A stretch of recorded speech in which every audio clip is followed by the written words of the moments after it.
If you're watching this video, your colony is sustainable, your dupes are not puking left and peeing right, maybe just a little, the power, oxygen, food and water are all taken care of, you have access to all manufacturable materials and have unlocked most of the research tree, except for data research. No? Okay, go watch my previous guides then, and come back when you've fixed your colony. This guide will all be about taking your dupes to hazardous places, really pushing you out of the comfort zone, so you have to have a strong foundation from which to launch all the excursions into the unknown. You're looking at the vast expanse beyond your reach and wondering how to approach it. Should you fear meteor showers? Will they kill your dupes, break your rockets? What about radiation? First things first, when you're breaching space, you have to make sure that the tiles with space exposure are either closed off or covered in drywall. Otherwise, all your gases will went into space. Other than that, all the natural tiles above and under the, let's call it Kármán line, are same as everywhere else, and you don't have to dig them out. The way I set up my space base is I first calculate the space from the top of the map that I will need for the rockets, and then I build a layer of tiles, doesn't matter which type, to separate the space from my base, on which all the hot or cold debris from meteorites can accumulate. The biggest rocket you will ever be able to build is 35 tiles high, so that's 37 tiles that you need if you count the rocket platform, and then you need to leave about 9 below for the rocket exhaust. As long as you build it in space, all the heat from the launch will just dissipate and you don't have to worry about it. If you wanted to, you could capture the heat and use it to power steam turbines, but that's getting ahead of ourselves. So from the very top of the map to the tile barrier, you should have at least 46 tiles if you want the exhaust to fade into space and not heat up anything. You'll leave it all as vacuum, which means you'll need atmosuits to access this area. Now, before we can build and launch a rocket to another asteroid, we have to find one first. A telescope will help us with that, either built on top of the tiles or inside of a rocket. Hold on, didn't I say that we need a telescope before we launch a rocket? No, I said before we can launch it to another asteroid.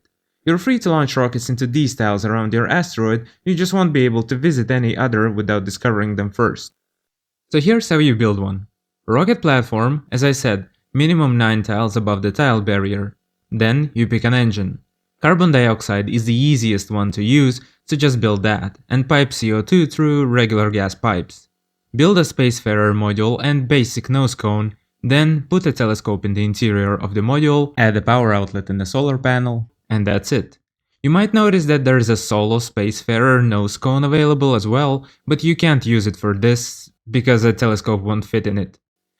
There's a trick that you can use though. If you have databanks from analyzing vents and inspecting gravitas buildings enough to research sensitive microimaging, you could plop a cartographic module under the nose cone.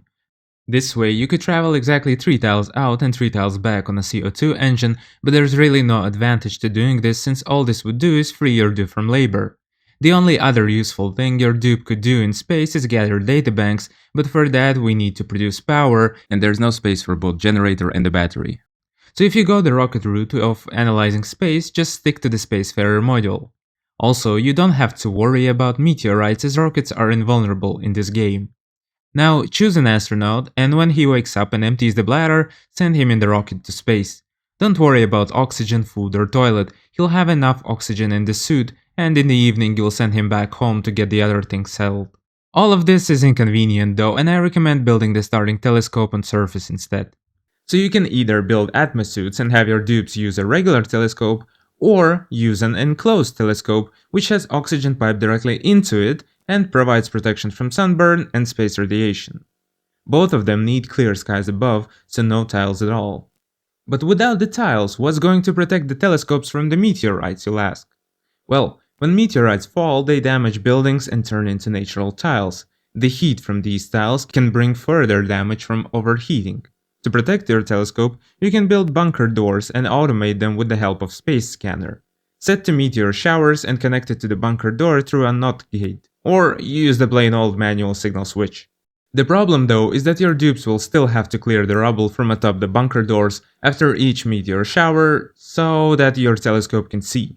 Which begs the question, is the bunker door setup even worth it? For me, it's a no.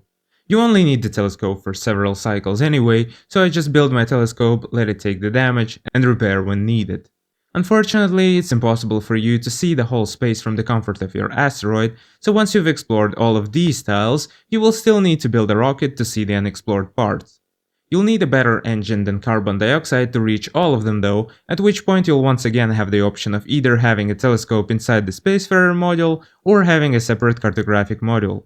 Decide which one suits you better depending on whether you have space available inside your Spacefarer module or whether your engine can carry an extra module. How do you know if your engine can carry any more modules? Just try to build them, it'll tell you. Take note that each additional module lowers the speed of your rocket, and don't forget to account for the return trip when planning a launch. So multiply the trip distance by 2. The second number here is the amount of tiles that you have fuel for.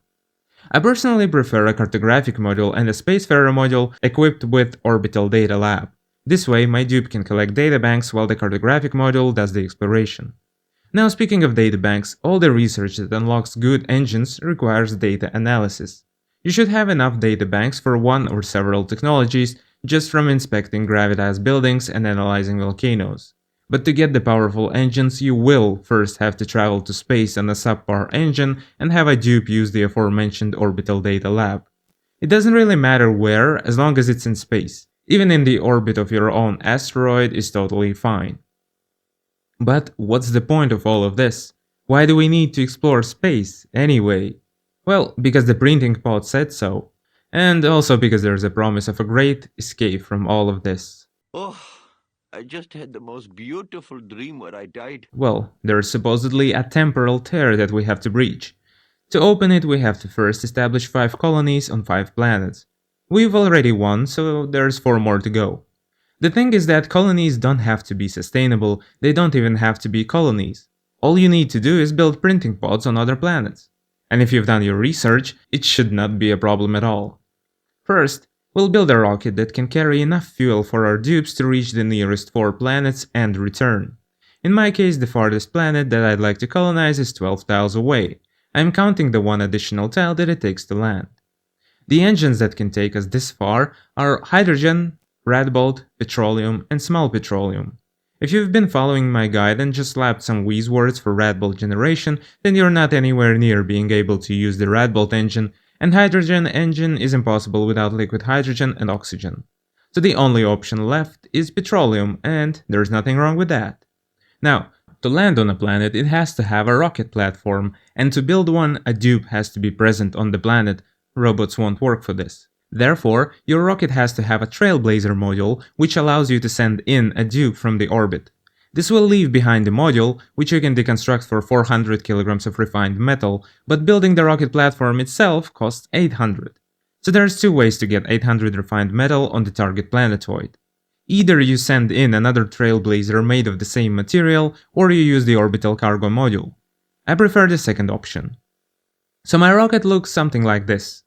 We have the obligatory nose cone, battery, and solar panel to power stuff in the Spacefarer module, orbital cargo module filled with gold, and Trailblazer module.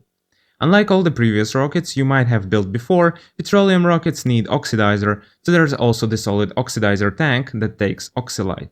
To produce oxylite, you will want to build a refinery submerged in liquid, because it drops all the oxylite that it produces on the floor and you don't want it to off-gas. Then, just send it to space via conveyor rails built inside tiles and drop it in a pool of water, from which your dupes can take it and bring it to the rocket's oxidizer tank. The oxylite won't lose any of its mass when it's sent through tiles or when your dupes carry it. Now, all that's left is to prep the Spacefarer module. Of course, you can do it any way you like, but here's how I do it. I have a wall toilet with full pipes running through the whole interior.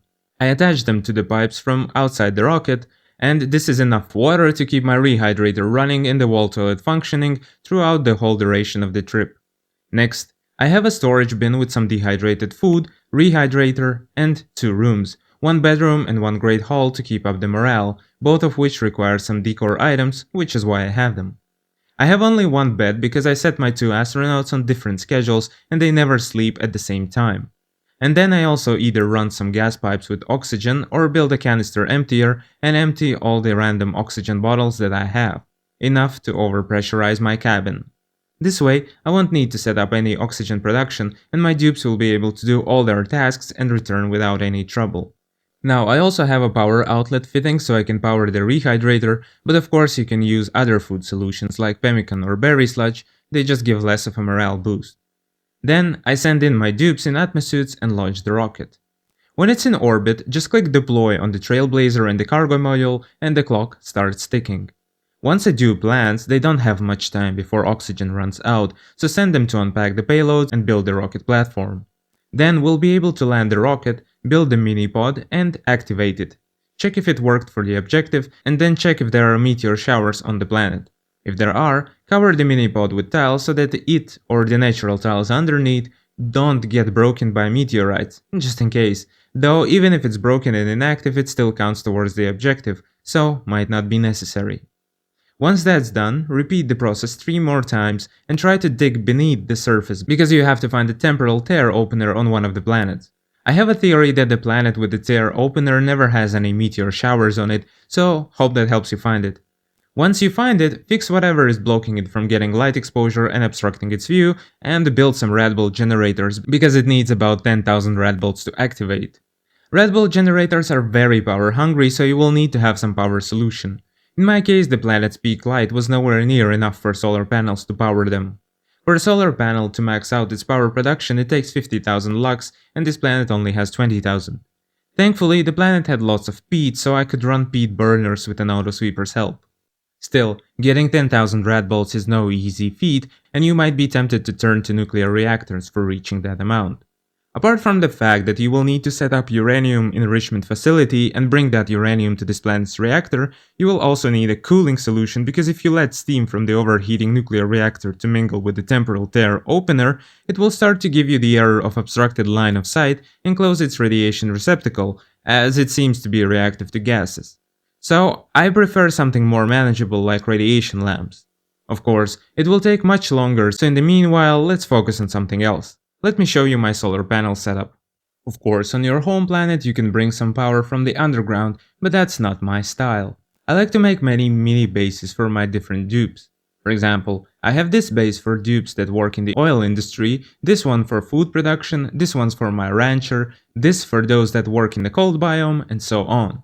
And each of them is more or less self-sufficient with bathroom loops, dedicated power circuits, food storage, and even oxygen. Okay, that's besides the point. The point is that the space has free electricity that you can use to power your astronaut mini base.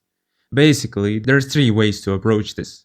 Option number 1 is to make a setup with the solar panels and a lot of smart batteries to hold all that power during nighttime. This requires cooling. My solution is of course as always Aquatuner, and here are all the layouts for the reference. The hardest part is setting up the battery room as it will need drywall and quite a lot of hydrogen for better thermal conductivity and having enough refined metal for the batteries. I think I should have built a second layer here honestly. The second option is to build a rocket that holds solar panel modules. I've already talked about them in my tips and tricks video, you can check it out here. The advantage of using them over regular solar panels is that they won't overheat when a meteor hits them because it will just pass through them. And so they also don't have to be unearthed after each meteor shower. The disadvantage is that they produce slightly less power, require much more glass, and take up the same amount of horizontal space. And the third option is to build a lot of horizontal panels, but have the batteries sit on a rocket instead.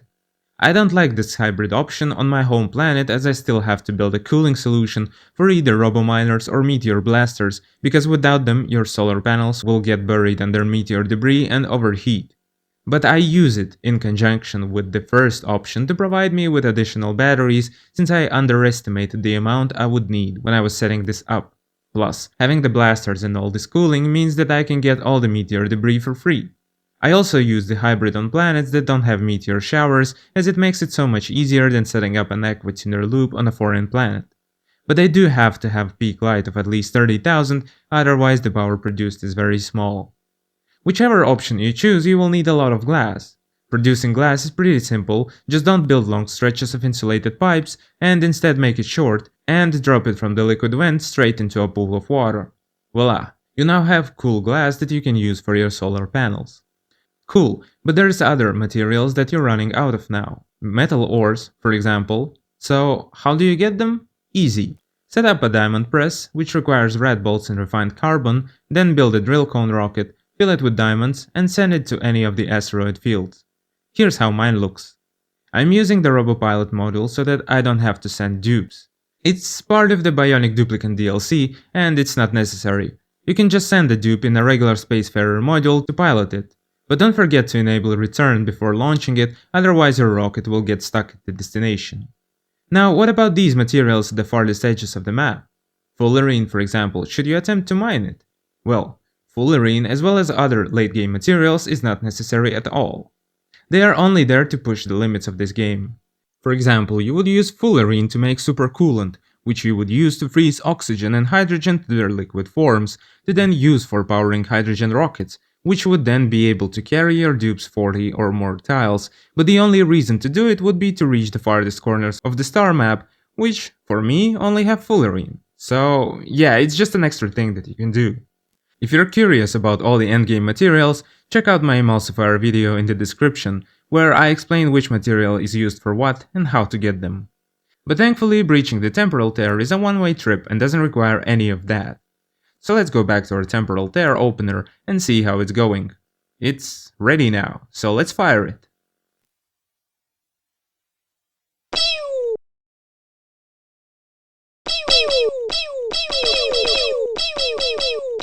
Well, good thing we don't need any of this anymore. All that's left is to build a small rocket for a one-way trip, choose your least favorite duplicant, and send them hurling towards the temporal tear. I'm so sorry, Max. And with that, congratulations, you have finished the game.